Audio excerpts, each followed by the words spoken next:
Welcome back to the PM Show, weekend edition on CRN Digital Talk Radio. I'm Michael Horn, along with the one and only true American icon, Rober Conrad. Thank you. And the chairman of the board. And thank you for the success of this radio show. I can't thank you enough. I'm even playing a Frank Sinatra song. And I've got a person now who called. She was going to be our host last week, but for some reason we didn't get her on soon enough. But she's called right on time this time. She's a lovely woman. I've known this woman since she was a little girl. She was not even a teenager when I first met her, and I knew her parents, and I knew her sister, and she's an actress, very talented one, and I say that because I acted with her. Some of you that were fans of the old Wild West show will remember Lana Wood. So there you go. You can quick get on the internet and look her up. But you can't believe what you read. You got to believe what you see. Okay, good looking. How you doing? Oh, I'm doing great. How are you? I'm good, you little Russian thing, you. Huh? I mean, that's true. That's true. Well, we got to let them know that, it says her first major role was at 9 in the John Wayne Western, The Searchers. She was a regular on the soap Peyton Place, and she's best known for her role. That's not true. Best role. They say that all the time. In a James Bond film, Diamonds Are Forever. She appeared in a number of films, television guest roles throughout her career. Okay, early life. You want to hear about your early life or no? My early life? Oh, been there, done that. Yeah, all right. She was, that's all right. Your parents were Russians, which is all right. Yes. My parents were Polish. Let's see, what else were they? They were French. They were, what else were they? I don't know, but if you got Polish and Lana Wood is Russian and I'm Czech, we can say na zdraví, and everybody knows what we're talking about. Yeah, yes, exactly, yeah. Exactly. That's true. Anyway, drink to everybody there, na zdravia.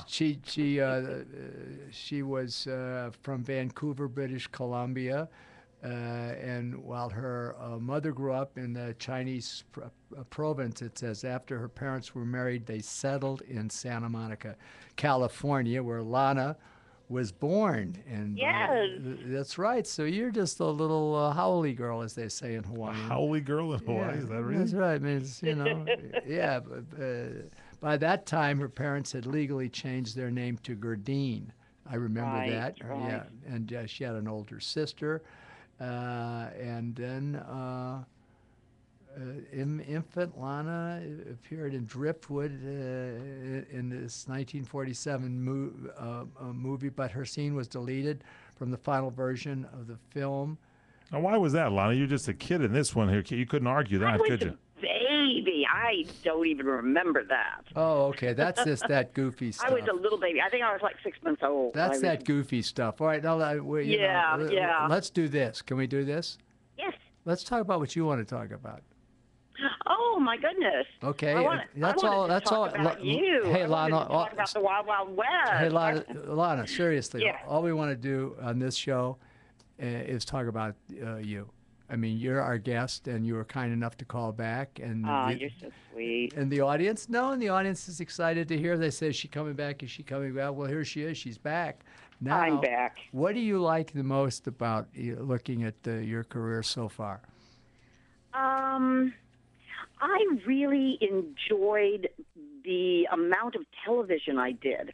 Enjoyed, honey. It ain't yeah. over. Lana, it ain't over. Don't say enjoyed past tense. Well, that's true. That's true. Thank you. All right, because it's not over yet. You're still a hottie, baby. It ain't over till it's over. I still want to get back into TV, though, because I adored going from show to show. All right. And then being asked back on shows was like a little extra gift. Do you know what I mean? I know exactly what you mean. You felt like you were going back to that crew and that cast again, that it was a part of you, a part of your life that you're going back to visit again, and everybody's always thrilled to see you. And I loved meeting, different people, different shows, and doing different characters. And Lana, at that time, the great guest stars like yourself would be asked back. That was like a big honor because you started working different shows. If they asked you back, that means that they liked what you were doing. Precisely. And that meant a great deal to me. I don't know if Bob remembers, but my last day on the second Wild Wild West that I did, I was changing. I had wrapped for the day, and I was changing back into my street clothes. Wrapped means, to the audience, finished working. Okay. Yes. That means I was done with the show. Right. And there was a knock on my door, and it was the first assistant director, and he said, "Could you come out onto the set for a moment?" And I said, "Sure."